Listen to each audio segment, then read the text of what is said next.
Hola, este es un video para la materia de semiología 2. A continuación vamos a hacer lo que es la presentación del caso sobre un edema pulmonar por altura.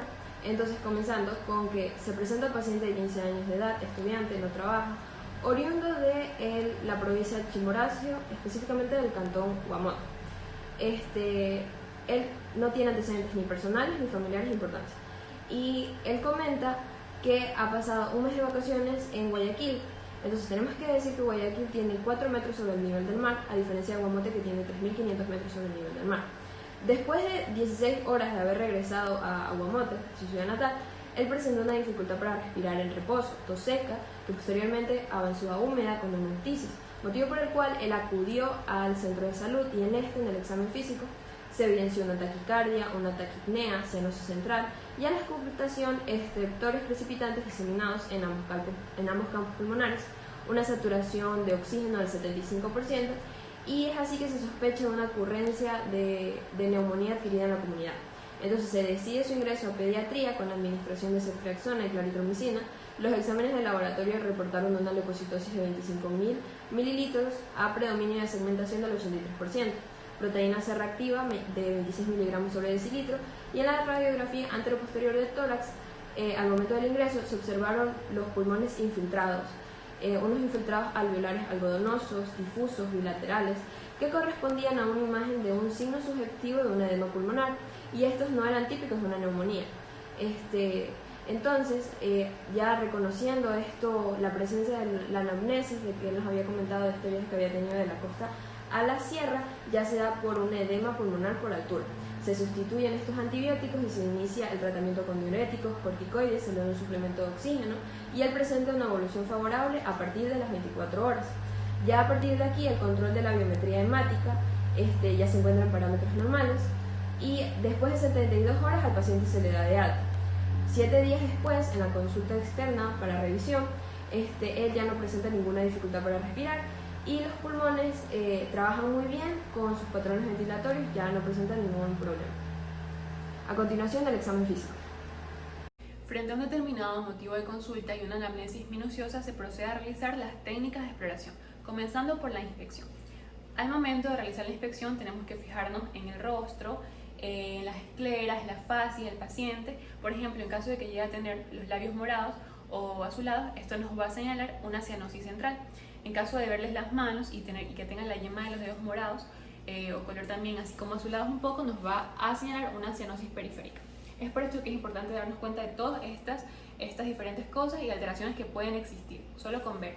También podemos fijarnos en la piel, en el tejido celular subcutáneo y también en el sistema musculoesquelético. Aparte de que podemos ver el estado nutricional del paciente. Bueno, una vez hablando de esto en general, vamos a enfocarnos en particular en el tórax, y para esto lo importante es que sepamos y conozcamos las divisiones topográficas del tórax y las proyecciones topográficas de los lóbulos pulmonares. Vamos a describir 3 regiones fundamentales, comenzando por la región anterior, en la cual tenemos la fosa supra e infraclavicular, tenemos la zona mamilar, tenemos la región external con el ángulo de Lewis y la horquilla external.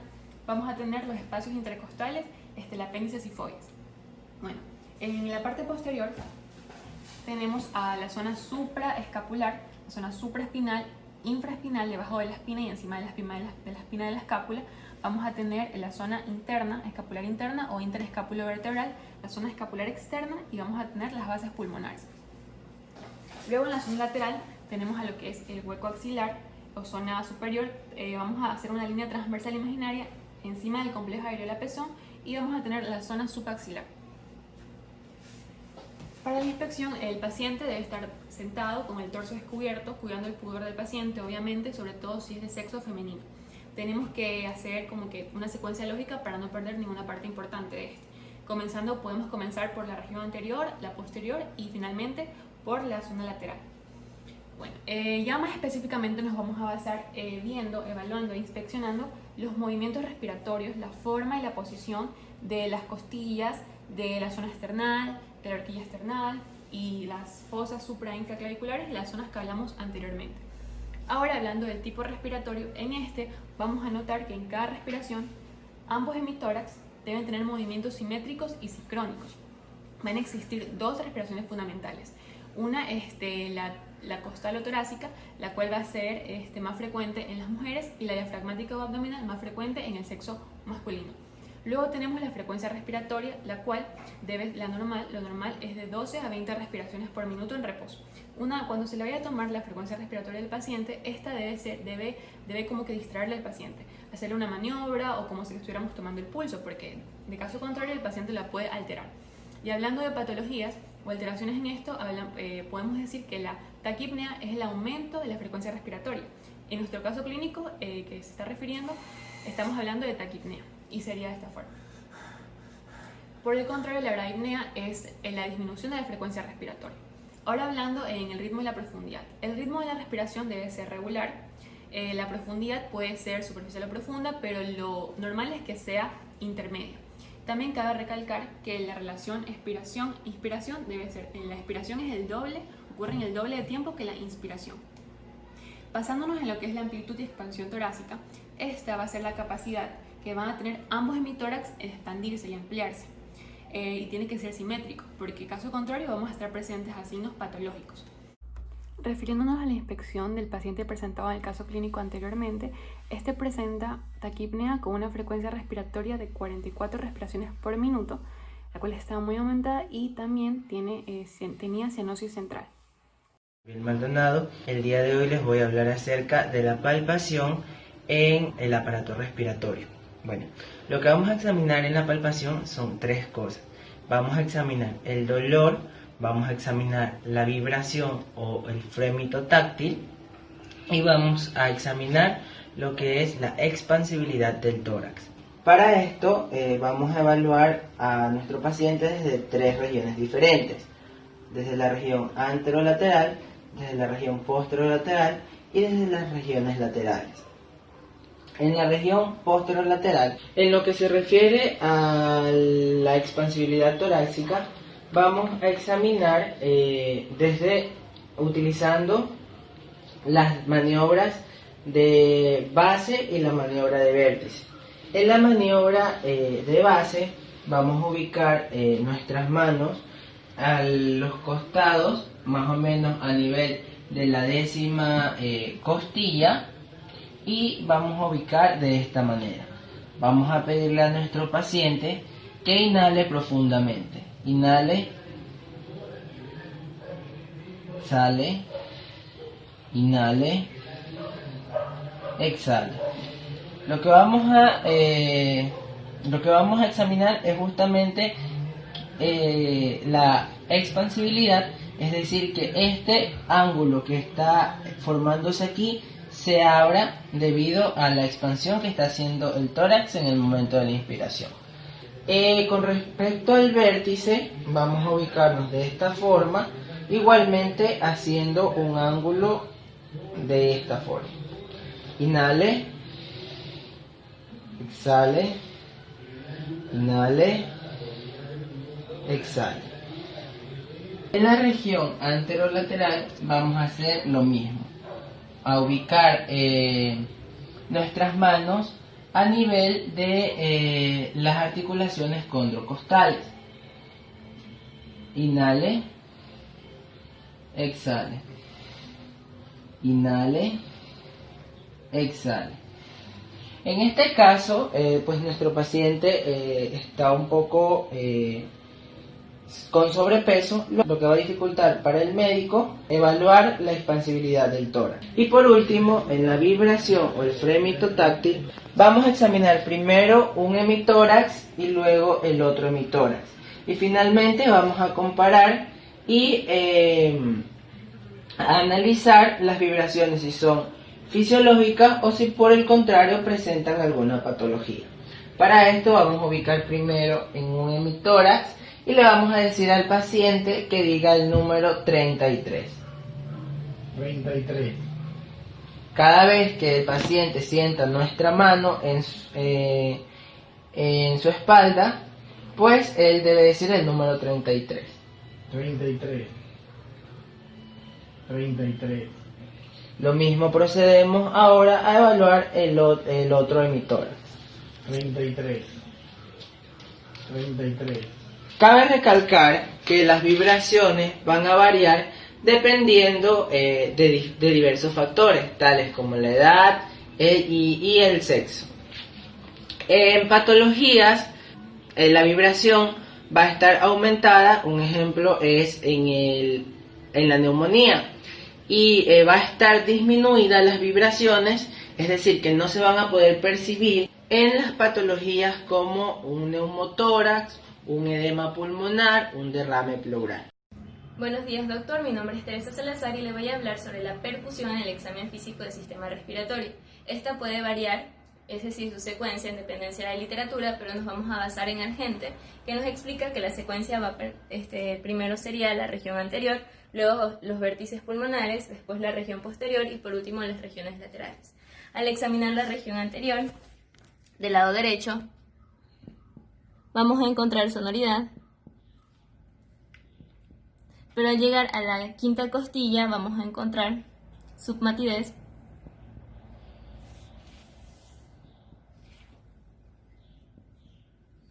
característica del área hepática.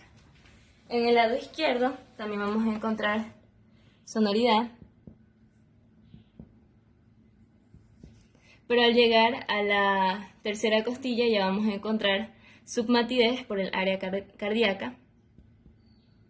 En esta región es muy característica el área de Traube, donde se localiza el estómago, que es la única zona que va a presentar timpanismo.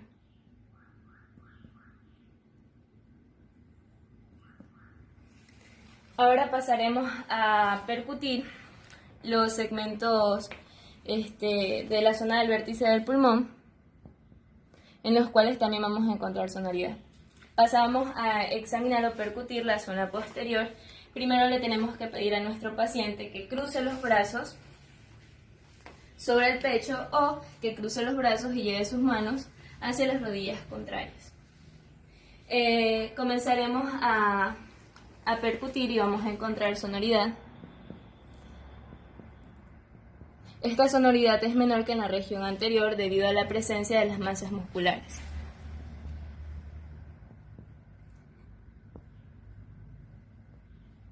Al llegar alrededor de la onceava costilla vamos a encontrar la matidez, que es característica de las bases pulmonares, y le vamos a pedir a nuestro paciente que inspire profundamente, que mantenga la respiración y bajaremos hasta encontrar nuevamente matidez.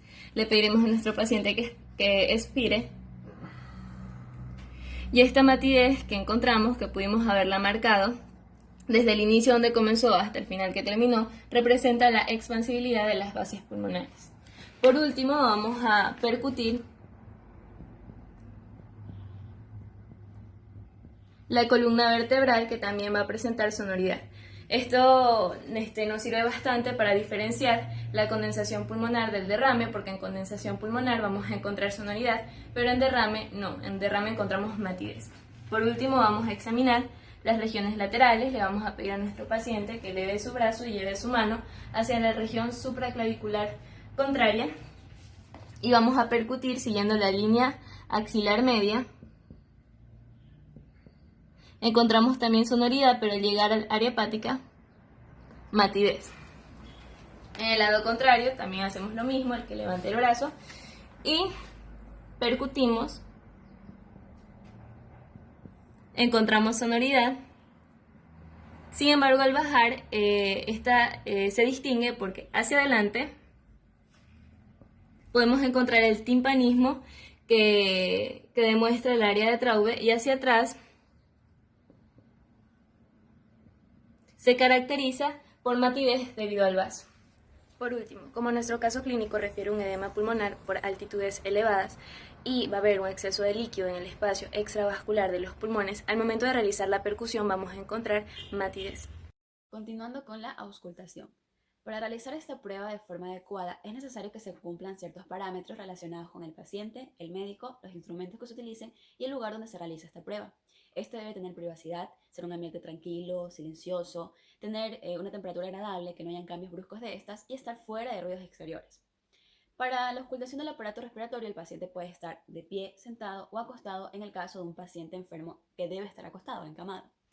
Es un error auscultar encima de la ropa, por lo tanto tiene que ser con el torso desnudo, especialmente si la ropa es de seda, ya que esto entorpece la auscultación y pueden existir ruidos accesorios que se confundan con ruidos anormales. Se debe invitar al paciente o examinado que esté lo más relajado posible y que se coloque de la siguiente manera: los brazos colgando a lo largo del tórax, los antebrazos apoyados de forma suave sobre los muslos y la cabeza y los hombros ligeramente inclinados hacia adelante. Se debe invitar al examinado a que respire tranquila y regularmente, pero de forma más profunda. Claro que sin hiperventilar, ya que esto puede cansar o marear al paciente, especialmente en los adultos mayores. Igualmente podemos pedirle que hable o tosa si se necesita. Se le puede pedir al paciente que respire por la nariz con la boca entreabierta o por la boca en el caso de que sea su preferencia o hábito, cuidando siempre de evitar ruidos nasales o bucales. Teniendo en cuenta los aspectos señalados y mientras la persona respira de forma regular, debemos concentrar nuestra atención en los ruidos respiratorios normales. Debemos seguir el orden de las otras técnicas de examen físico, primero un hemitórax y luego comparando, evaluando los siguientes ruidos que vamos a nombrar a continuación. Como primer ruido tenemos al soplo glótico, también llamado ruido laringotraqueal, respiración traqueal o brónquica. Es producida por las turbulencias generadas por el pasaje del aire a través de la vía aérea alta. Es un ruido intenso de tono agudo y de timbre tubular que se ausculta en la inspiración y en la expiración con un silencio intermedio entre estas dos, aunque es más intenso y fuerte, duradero en la expiración. Semeja el sonido que se produce al soplar por un tubo de mediano calibre y se imita respirando fuerte con la boca entreabierta, colocando la lengua en la bóveda palatina. Este soplo glótico se va a explorar a nivel de la tráquea por debajo del cartílago cricoides. Sin embargo, existen algunos puntos de localización. A nivel de la laringe y la tráquea se le va a denominar respiración brónquica o traqueal fuerte. En la mitad inferior de la tráquea y bronquio principal, en el segundo espacio intercostal derecho del lado del esternón, se le va a denominar respiración brónquica de moderada intensidad. A nivel de la cuarta vértebra dorsal, se le va a denominar a este soplo glótico como respiración broncovesicular. Tenemos también el murmullo vesicular, también conocido como ruido respiratorio de la ENEC o respiración vesicular. Este es el resultado de la suma de ruidos elementales producidos por el aire al ser aspirados por millones de alvéolos que se distienden bruscamente en expiración. Su tono es grave y de menor intensidad que el soplo glótico y la respiración broncovesicular. Su duración va a ser la inspiración en la primera parte de la expiración. El ruido se va a asemejar al provocado por un hombre que en un sueño tranquilo realiza una inspiración profunda o al ruido generado por la brisa en el follaje de un bosque.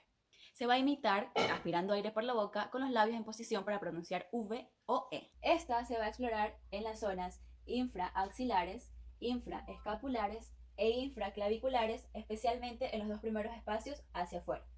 Cabe recalcar que generalmente esta técnica se puede explorar en todas las partes en las que el pulmón normal hace contacto directo con la pared torácica. Como el último de los ruidos normales que vamos a poder auscultar en un pulmón normal, valga la redundancia, tenemos la respiración broncovesicular. Esta va a representar la superposición en diferentes regiones del pulmón. Tiene características intermedias entre los dos ruidos mencionados anteriormente y su fase expiratoria va a ser más duradera e intensa que la del murmullo vesicular. Este se va a explorar en las zonas altas del tórax, en la fosa supraclavicular por su proximidad con los bronquios, también en la zona infraclavicular derecha sobre el manubrio del esternón, en las articulaciones externoclaviculares y también en la zona interescapular. Así como ruidos normales, también tenemos ruidos patológicos, entre ellos los más importantes, los estertores, las sibilancias, los ronquidos y los roces pleurales. Vamos a mencionar los estertores ya que en nuestro caso clínico la paciente presentó estertores crepitantes en ambos campos pulmonares, que no son más que secreciones en los bronquios o el colapso y apertura alveolar. Bueno, ya por último las conclusiones. Esto le puede ocurrir, este edema pulmonar por altura puede ocurrir tanto en personas sanas como en personas que tengan esta predisponibilidad genética. Pero eso sí, tienen que tener ambas una mala adaptación a la hipoxia. Esto va a aparecer por una disminución de la disponibilidad de oxígeno por la baja presión atmosférica a mayor altitud y se genera una exagerada vasoconstricción. Esto va a aumentar la presión capilar pulmonar, dando así lugar a la extravasación de líquidos al espacio intersticial y alveolar. Entonces, además va a estar acompañada por una taquipnea por la hipoventilación. Generalmente se desarrolla entre 3 a 5 días del ascenso y varía según la severidad. Aparecen como características esenciales del cuadro clínico la disnea progresiva, esa tos seca que luego se convierte en húmeda con expectoración rosada o espumosa, también hemoptoica puede ser, ese dolor torácico, la fiebre, y a la auscultación pulmonar se pueden escuchar estertores crecipitantes. Ahora, en la radiografía del tórax vamos a poder ver como que unos infiltrados alveolares bilaterales como parchados, y esto se produce por la hipertensión pulmonar, que ejerce cambios estructurales en la circulación, aumentando la resistencia vascular, y si esto no se maneja oportunamente puede conducir a la insuficiencia cardíaca derecha o incluso a la muerte. Esto se puede evitar mediante la adaptación lenta a la altitud, que le da al organismo tiempo para acostumbrarse a esa hiperventilación, y el O2 también se va a normalizar por el aumento de los eritrocitos. En el caso de personas que vayan a ascender, dice que primero se sugiere una adaptación lenta a la altura. Edema pulmonar, o sea, ya severo, esto se puede observar también, y aquí se va a considerar el uso de una ventilación mecánica no invasiva que da en la mayoría de los casos una respuesta positiva. Gracias.